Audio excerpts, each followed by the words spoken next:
Let me give you some insider Gasparilla information as someone who is running one of the sponsored VIP tents.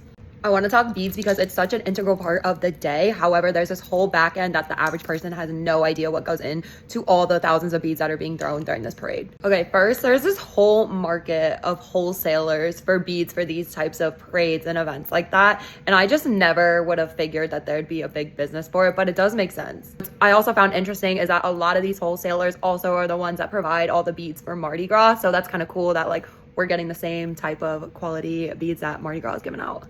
And there are different kinds of levels when you're getting into these beads. So like I'll insert a picture here. We got your basic level beads. Those are the typical ones that everyone thinks of when you're talking about beads. These are obviously the most abundant kind thrown out during the parade. They're also the cheapest to buy in bulk. And that's the ones that the floats and the sponsors are getting tens of thousands of beads to give out during this parade.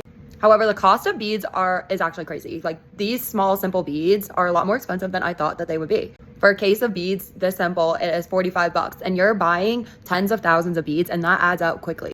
You can see here, this is what 25,000 beads looks like in real life. And prices go up exponentially as soon as you start to get into like different little levels of variation. So we've got these like twisted bead chains. They're pretty simple beads, yet the price is a lot more expensive on these ones than the basic beads. Like the price jump is jumping from $48 to $58. It's a whole $10 increase in prices for not that much of a big change on beads. And to be honest, they're both quite simple beads. Like they're not wow factor beads. And the fact that people are spending thousands and thousands of dollars on tens of thousands of beads is blowing my mind. And it gets even crazier as you go up and design elements on these beads. So like if you add a little medallion to the bottom of these, which I know floats are throwing these out during the parades as well, it gets even more expensive. And it's a big jump from that. Jumps up to $37 just for a dozen. The other two options that we were looking at, it was 60 dozen beads. And then it dropped down to 40 dozen beads, but the price also went up. So that is exponentially higher, so much higher than just your basic level of beads. And sponsors are ordering thousands and thousands of these beads. Get into like an even more elevated chain, you've got these skull pirate chain beads. Those are even more expensive as well. And then you can get all the way up to the rare, like crazy kinds of beads. We've got these ones here where it's just literally $9 for a single bead, but people are handing them out during this day.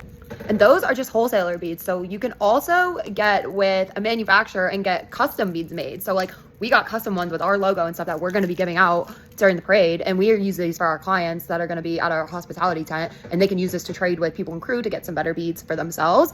But that was a whole different ball game. It's way more expensive. Like we ordered almost 1,000 of the basic level beads for $1,500. I ordered 250 of these beads for around the same price.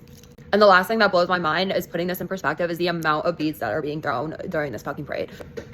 Speaking from my end, with us getting 25,000 beads to throw out and give out during this parade, times that by 131, which is the amount of other floats that are going to be in this parade, that is 3.2 million beads being tossed around for Gasparilla. You know, growing up, I didn't know I would know so much about beads, but here we are. If you have some other questions about Gasparilla, maybe the ins and outs and stuff, drop a comment, let me know, follow me, blah, blah, blah.